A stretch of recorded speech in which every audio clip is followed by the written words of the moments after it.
I'll never forget the sound of that courtroom going quiet, dead quiet. You could have heard a pin drop on the old wooden floor. Folks from all over Knox County had squeezed into those pew-style benches, craning their necks to see me standing there with a thin stack of papers in my hand. My ex-wife Rebecca, hair perfect lipstick, perfect lies perfectly rehearsed, sat across from me blinking fast like she couldn't believe I just said what I said. "The diamond you sold the week you walked out, Rebecca," I told her, my voice steady as the marble under my boots. "That's what paid for every class, every piece of equipment, every late-night chance Lily ever had. You threw it away, and that's what built her success." A murmur rippled through the room. Someone in the back whispered, "Oh, damn!" And Rebecca's face, Lord, it twisted, not with sorrow, with fear, with anger, with the realization that the story she'd tried to sell this whole county was about to blow apart right there in front of God and Judge Halverson. That was the moment everything shifted, the moment the town saw the truth. But it didn't start in that courtroom. It started months earlier, back in my dusty little shop off Main Street in Mount Vernon, Ohio. Most folks who pass through our town don't think much of it. Just another place with a Walmart, a couple churches, 3 stoplights, and a diner that's been around longer than the interstate. But for me and my daughter Lily, Mount Vernon is home. Has been since before she was born. My shop, Harlan Jewelry and Repair, sits wedged between a barbershop and a bakery that changes owners every 2 years. You can smell sugar and aftershave the second you open my front door, and no matter how many times I sweep, there's always gold dust caught between the floorboards. Some people think it's messy. I think it's lived in. Back then our day started early. I'd unlock the shop around 7 and switch on the old fluorescent lights that hummed like they were tired of working. Then I'd heat water on the back hot plate while Lily typed away on whatever game she was building that week. 13 years old and already smarter than I'd ever been. She'd come down the hall in those fuzzy socks she loved, plop into her chair, and start clicking like she was late for something urgent. I'd tease her, "Morning, kiddo. You running the Pentagon from my back room?" And she'd grin without looking up. "No, Dad, just building worlds." I liked that, the way she said it, like she knew she could. But the morning everything changed, she didn't stroll in. She burst in, face bright red, breathless, like she'd sprinted the whole 10 feet from her bedroom. Dad, they accepted it. They signed the contract." I dropped the loop I was holding. "What contract?" She shoved her phone in my face. "They bought my game. The one with the Firefly Forest. They're paying me, look, real money. Like real money." I squinted at the screen, reading the email twice just to be sure. A small studio out in Oregon had bought the publishing rights. They were paying her 6 figures. 6 figures. I hadn't seen numbers like that since before Rebecca left. I felt this swell of pride, warm, heavy, damn near overwhelming. "Kiddo," I said quietly, "you built that. All I did was give you a quiet corner and a computer older than the mayor." She laughed, bouncing on her toes. "We should celebrate." And we did. Went to Southside Diner, the one with the slow service but the best pie in the county. She ordered French toast. I ordered coffee I didn't need. For 2 hours, we talked about everything she wanted to do. Upgrade her PC, take a summer coding course, maybe buy a new bike. It was the best evening we'd had in a long time. The last peaceful one, too. 2 days later, the letter came. White envelope, thick paper. My name typed clean across the front like a threat wearing a suit and tie. I opened it on the counter expecting some insurance renewal. What I got was a formal notice from a law firm in Columbus, Parker and Sloan. I didn't know the name, but I sure learned to hate it. Rebecca Harlan, my ex-wife, was filing for full custody of Lily. I sat there staring at the words. Full custody, after 11 years of silence, 11 years of birthdays, missed holidays, ignored no phone calls, no postcards, no effort. And now because Lily's game took off, she wanted back in. I read the letter again, hoping I misunderstood. I didn't. My stomach clenched like a fist. The phone rang half an hour later. Unknown number. I should have let it go to voicemail. I didn't. A man's voice came on, smooth, expensive, like someone who drank $9 lattes. "Mr. Harlan, this is David Sloan from Parker and Sloan, calling on behalf of Ms. Rebecca Whitfield." She wasn't even using my last name anymore. I forced my voice steady. "What does she want?" She wishes to pursue a custody modification, he said, sliding into the words like he practiced them. Given your financial situation and lifestyle, she believes Lily would benefit from a more stable environment. I barked a laugh. Couldn't help it. More stable, I've raised her alone for 11 years. Yes, he replied, unbothered. And now Ms. Whitfield has significant resources and connections that could elevate Lily's potential. There was that word again, potential. They said it like Lily was a stock to be bought, not a child. She's not a talent pipeline, I snapped. She's a kid. He made a non-committal hum. Ms. Whitfield feels very strongly about providing Lily with opportunities that may not be available in your current circumstances. I gripped the phone so tight my knuckles went white. Tell Rebecca she can drive up here and say that to my face. He paused. I will note your response for the record. The record. That's when I knew this wasn't going away. That night I told Lily nothing. She ate her chicken pot pie, talked about her game's fan comments, and went to bed humming like life was normal. I stood at the sink washing dishes that didn't need washing, staring out the window at Main Street glowing under those old orange street lamps. I felt the weight of it pressing into me. 11 years of work, 11 years of being both mother and father, 11 years of holding our little world together with duct tape and stubbornness. And now because Rebecca smelled money, she was coming back to break it all apart. I went to bed late, slept worse. And the next morning, everything really began. The next morning started like any other except for the weight in my chest that hadn't been there before. I opened the shop, flipped the lights on, and tried to pretend everything was fine. But every time I heard Lily typing in the back room, every time she laughed at something on her screen, I felt a twist in my gut. How was I supposed to tell her? How do you tell a child that someone who abandoned her wants to swoop in again, this time for profit? I didn't tell her. Not yet. I needed to understand what I was up against. Around 10, the bell over the door jingled, one of those normal sounds you stop noticing after 20 years. But when I looked up, I felt my throat tighten. And Rebecca stood there. She hadn't changed as much as I thought she would. Same dark hair, same perfect clothes that didn't belong anywhere near a town with tractor dealerships and parking lots full of F-150s. She wore a long beige coat and heels too thin for the cracks in our sidewalks. I recognized her smile, instantly tight, practiced like something she put on with her makeup. Hello, Caleb, she said. I didn't bother pretending I was glad to see her. What are you doing here? She ignored my tone, gliding further inside like she still remembered the layout of the shop. I wanted to see Lily, and I wanted to give you a chance to speak like adults before this becomes messy. Messy, that word. She's in the back, I said quietly, working. Rebecca's eyes lit up, not in a loving way. More like a shopper spotting a sale. So the contract is real then. My jaw tightened. She doesn't know you're here. Well, she said, brushing invisible lint off her sleeve. Children adjust. She walked right past me, her perfume trailing behind her, something sharp and floral that took me straight back to every fight we ever had. Before I could stop her, she pushed open the back room door. Lily turned in her chair, confused at first, then stiff. Mom. The word came out small, unsure. Rebecca crouched down beside her like she was posing for a holiday commercial. Look at you, sweetie. My goodness. You're so grown up and so talented. I brought you something. She pulled a glossy shoebox from her oversized tote bag. When she lifted the lid, a pair of white Italian leather sneakers gleamed under the fluorescent lights. These are for you, she said in that syrupy tone she used on strangers she wanted something from.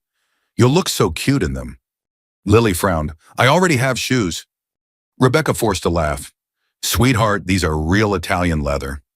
And the ones I have are shoes, Lily said. They work. I stepped into the doorway. She's fine with what she has. Rebecca stood, smile frozen. Caleb, please, she deserves more than this little town. Think about the opportunities. I am thinking about them, I said, and I've been providing them for 11 years. Her smile cracked. Well, I can provide more. I could feel Lily watching us, quiet, uncertain. She didn't speak. She didn't have to. I could already see how uncomfortable she felt. Rebecca stepped closer to me. Too close. Caleb, you can't pretend this place is enough. She could attend real schools, travel, grow. She can't do that soldering jewelry in a dying town. I felt heat rising behind my ears. Get out, Rebecca. For the first time, she dropped the fake smile. Her voice sharpened. This is happening whether you like it or not. Then she turned, winked at Lily like they were sharing a secret, and walked out.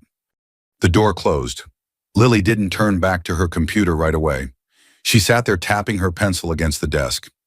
Dad, did you know she was coming? Yeah, I admitted. I just didn't know she'd walk in here like that.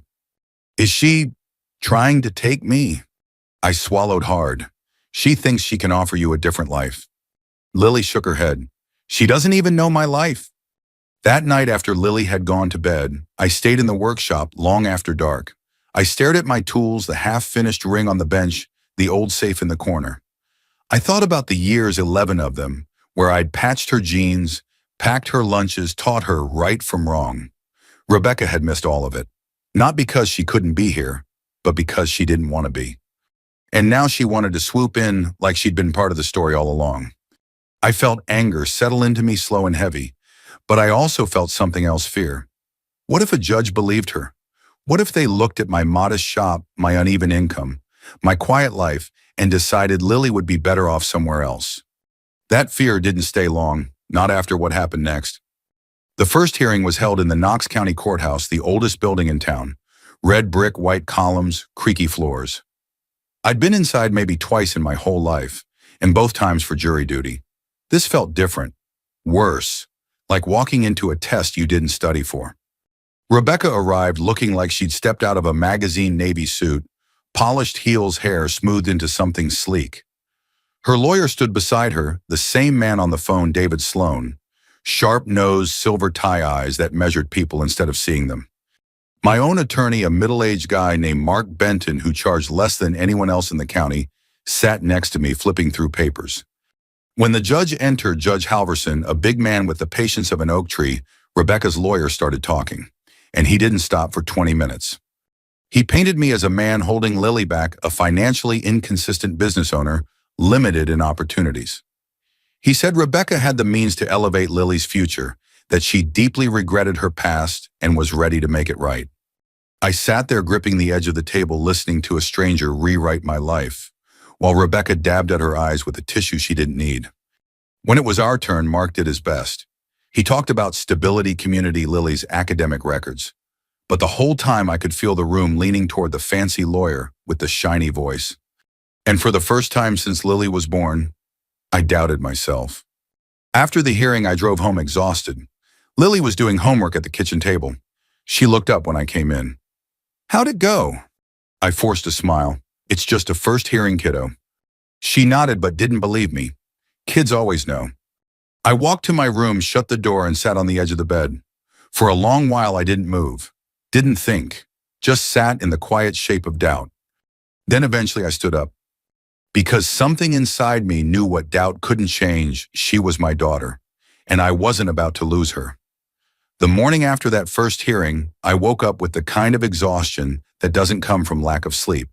It comes from fear. Real bone-deep fear. The kind that makes a man question everything he thought he did right. I got Lily to school, opened the shop, and tried to work. But my hands weren't steady, and the ticking of the old wall clock felt louder than usual.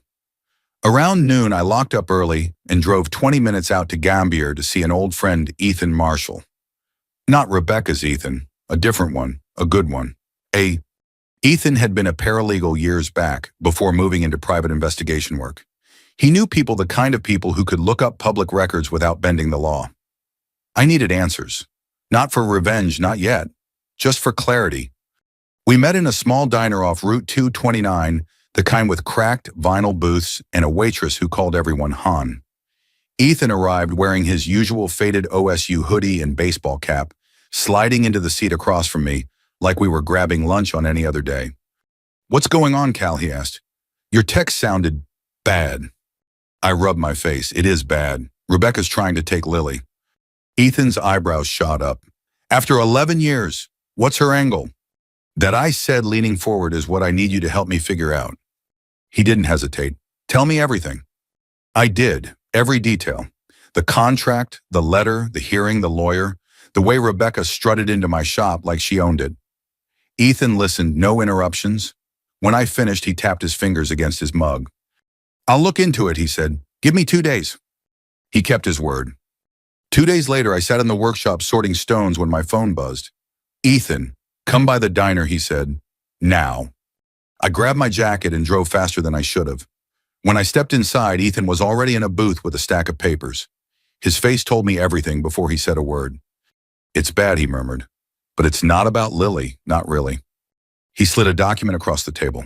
A fertility report. Rebecca's name at the top. She can't have more kids, he said bluntly. She's been trying with her new boyfriend for over a year. No luck. I stared at the page, a cold heaviness sinking into my stomach.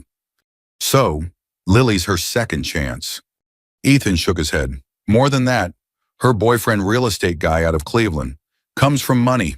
His family has some kind of business structure where heirs matter. A lot. I let out a slow breath. She wants Lily. To use her. Yep, he said. And that recording I mentioned. Well, you're going to want to hear this. He pulled out his phone, put it on the table, and tapped play. Rebecca's voice came through low but unmistakable. If we get custody, Lily's contract money will fix everything for us, babe. I'm telling you, it's the safest move. Her boyfriend's voice followed. Just make sure the court sees you as the stable one. Then Rebecca again, please. Caleb's still tinkering with scraps in that old shop. He'll lose. I felt something hot rise in my chest, something like rage, but heavier. It wasn't just the words, it was the tone, the calculation, the way she spoke about me like I was an obstacle, and Lily like she was a prize. I clenched my jaw. Can we use that? Ethan nodded. You can. It was recorded in my office. On speakerphone. Completely legal. I let out a shaky breath. Ethan, you have no idea what this means. He looked at me with that steady, quiet seriousness he'd always had. Cal, you've been doing this alone for over a decade. You've earned every inch of ground you stand on. Don't let her bulldoze it. When I left the diner, I didn't drive home right away. I drove aimlessly for nearly an hour down back roads lined with cornfields and old barns. My fists kept tightening on the steering wheel. I wasn't just defending my rights as a parent anymore. I was protecting my daughter from being used again. Eventually, I turned toward home. There was something I needed to look at, something I hadn't touched in 11 years. The safe in the back of the workshop is older than I am, big, gray, ugly, and stubborn. It took a few tries before the dial clicked open. When it did, the air inside felt cold, almost untouched. In the bottom corner sat a small velvet pouch and a folded receipt yellowed with time. I lifted both out carefully. The receipt was from a pawn shop in Columbus dated 11 years ago, the week she left. The price she got for selling her engagement ring was lower than it should have been. She'd taken the quickest offer she could get one last transaction before she walked out. Behind it was my receipt, me buying that ring back a month later. I'd driven 3 hours round trip just to recover it, not because I wanted the ring, but because I needed something, anything to keep us going. I'd removed the diamond myself, cut it down, polished it, and sold it as a standalone stone. That money paid for Lily's first computer, her coding classes, her software, her books. Every early seed of her talent came from the thing Rebecca had treated like trash. I sat there holding both receipts, feeling the weight of 11 years in my hands. Lily came in behind me, quiet, like she knew I was thinking. Dad. I turned. Hey, kiddo, didn't hear you. She looked at the velvet pouch. What's that? I hesitated. Then I opened it and showed her the leftover gold from the old ring, a small, shapeless lump I'd never bothered to melt down. This, I said softly, is part of your mom's old engagement ring, the one she sold when she left. Lily blinked. You kept it. I kept what was left, I said, and I used the diamond to help buy you everything that helped you grow. It wasn't much, but it was enough. She stepped closer, her voice small. Dad, did she really leave because she didn't want me? No, I answered immediately. She didn't leave because of you. She left because of herself, and now she's coming back for the same reason. Lily looked down at the lump of gold, then up at me. I don't want to go with her. I know, I said, touching her shoulder. And you won't, not if I have anything to say about it. Her eyes softened. Then, what do? We fight, I said, but not the way she fights. We fight with truth. I slipped the gold back into the pouch and stood. It was time to build a plan, something solid, something undeniable, something that would show exactly who had been there for Lily every day, every year, every sacrifice, and something that would show exactly who hadn't. I didn't sleep much the night before the final hearing. I lay awake staring at the ceiling, feeling every heartbeat in my throat. The house felt too quiet, too still, like the whole place was holding its breath with me. Lily had gone to bed early, though I doubt she slept either. She'd been quieter those last couple weeks, more thoughtful, more observant, watching me out of the corner of her eye, as if she was trying to measure my strength like people check the sky before a storm. I tried to act calm for her sake, but I wasn't calm. I was ready.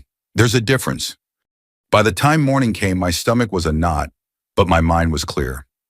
I put on the only suit I owned, the same one I wore to my father's funeral, and drove us to the courthouse downtown. The weather was cold gray, typical Ohio March drizzle, the kind that soaks into your bones. As we walked up the courthouse steps, Lily slid her hand into mine. She didn't say anything.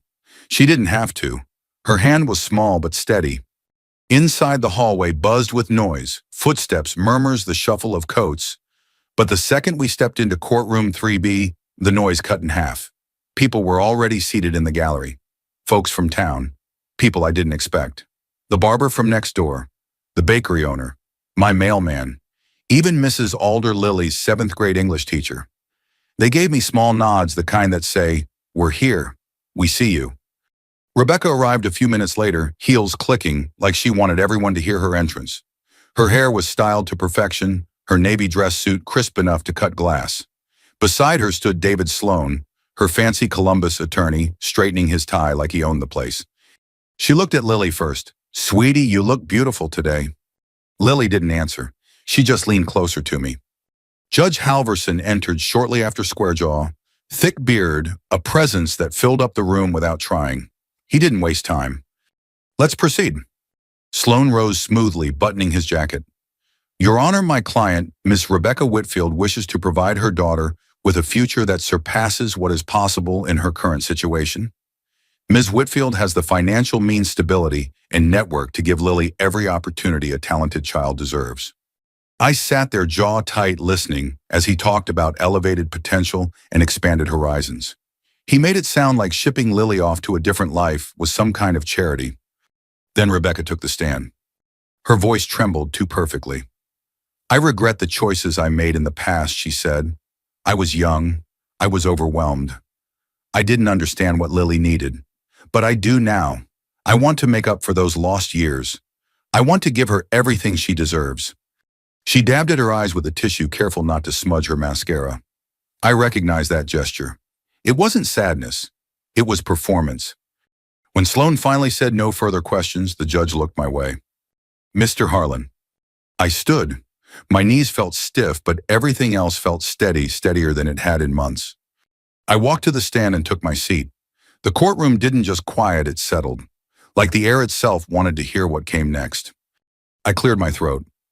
"Your Honor, I'm not here to insult Rebecca, and I'm not here to pretend I've been perfect. I'm just here to tell the truth." Sloan shifted like he was ready to object to something that hadn't happened yet. I continued. Lily's success didn't happen overnight. It happened in a back room at my shop. It happened after school and on weekends and during summers. It happened because she had a safe place to learn and tools I worked overtime to buy. I reached into the folder Mark, my attorney, had handed me earlier. "These are receipts," I said, placing them on the podium. "Every coding class, every book, every software subscription, every upgrade, every single thing Lily ever needed, I found a way to provide." Then I placed 2 more papers on top. "And this," I said quietly, "is the appraisal for the engagement ring Rebecca sold the week she left." A ripple moved through the court. Someone shifted in their seat. Someone else muttered, "Oh boy." I held up the yellowed receipt. She sold it to a pawn shop in Columbus. I bought it back, cut the diamond, sold the stone, and I used that money to buy Lily her first real computer, the foundation for everything she built. I let that sit for a few seconds. "Rebecca didn't invest in Lily's dreams," I said. "She walked away from them. And when those dreams started to shine, she came back for the glow." Sloan stood. "Objection." But Judge Halverson held up a hand. "Sit down, Mr. Sloan." The room went silent. I reached into my folder one last time and pulled out Ethan's recording. I placed the small device on the podium. "This recording was taken legally," I said, "in a conversation between Rebecca and her partner." I pressed play. Rebecca's voice filled the courtroom clear as daylight. We get custody, Lily's contract money will fix everything for us, babe. I'm telling you, it's the safest move. A gasp broke out in the gallery. Even Sloane looked blindsided. Rebecca shot up from her chair. That was taken out of context. Judge Halverson banged his gavel once hard enough to rattle the benches. Sit down. She froze. I looked at the judge. Your Honor, I didn't come here today to win a fight. I came to protect my daughter. And the truth is simple. Lily isn't a financial solution. She's not a second chance at someone else's life. She's a child who deserves stability and genuine love, not opportunistic motives. I took a breath. I may not have money or connections, but I've been here every day, every year, and I'll be here for the rest of her life if she wants me. Then I stood returned to my seat beside Lily and felt her small hand slip into mine again, tight this time, like she was gripping a lifeline. The judge exhaled long and heavy. Ms. Whitfield, he said, turning toward Rebecca, your motives appear clearly financially driven. Custody will remain with Mr. Harlan. Case closed. The gavel struck. The echo felt like justice itself. Rebecca stood there stunned, her face drained of color. She gathered her designer purse hands shaking and rushed out of the courtroom so quickly she nearly tripped on the threshold. Someone whispered behind me. She walked out faster than she walked out of the marriage. I didn't smile, but I did feel something settle inside me, a long overdue peace. When we walked out of the courthouse that afternoon, the air felt different, lighter, cleaner, like the town itself had been holding a long breath and finally let it out. The rain had stopped, leaving the sidewalks slick and shining under a weak stretch of sunlight. People filed out behind us, some offering small nods, some giving quiet pats on the shoulder. Lily stayed close to me, her hand still tucked in mine. We reached the bottom of the courthouse steps before she finally spoke. Dad, it's over, right? I looked down at her. 13 years old. Still a kid, but not the same kid she'd been months before all this. She'd learned more in one season of her life than most people learn in decades. Hard things. Adult things. Things no child should have to carry. Yeah, kiddo, I said softly. It's over. Her shoulders sagged with relief, and for the first time in a long while, she leaned fully against me, like she finally believed she could rest. I walked us to the truck, my old '98 Ford paint-fading seat creased from years of use. It was nothing fancy, but it had carried us through every storm life threw our way. Lily buckled in, and I sat for a moment before turning the key, just letting the silence settle. Dad, she asked, are you okay? I took a slow breath. Yeah, I'm okay. Took a while, but yeah. She nodded, fiddling with a loose thread on her sleeve.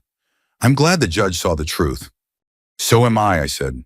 Truth doesn't always win the first round, but it usually wins the last.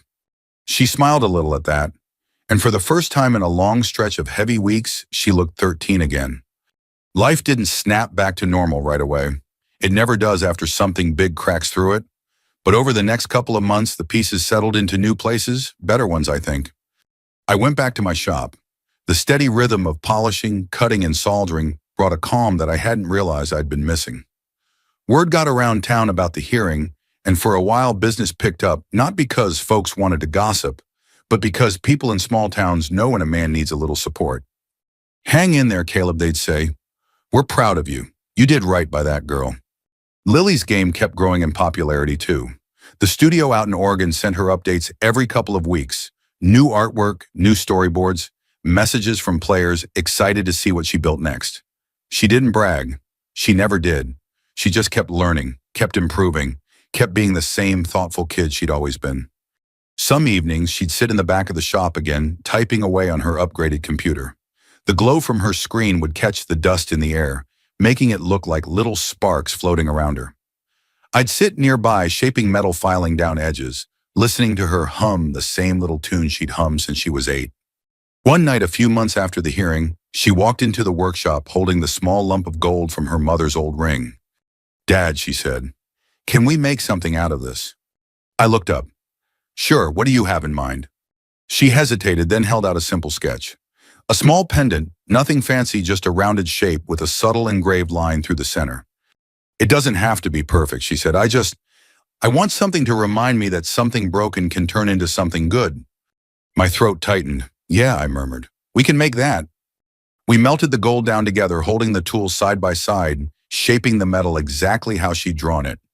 When it cooled, she slipped a thin silver chain through the loop and put it on right there in the workshop. "It's perfect," she whispered. And it was. Not because of how it looked, but because of what it meant.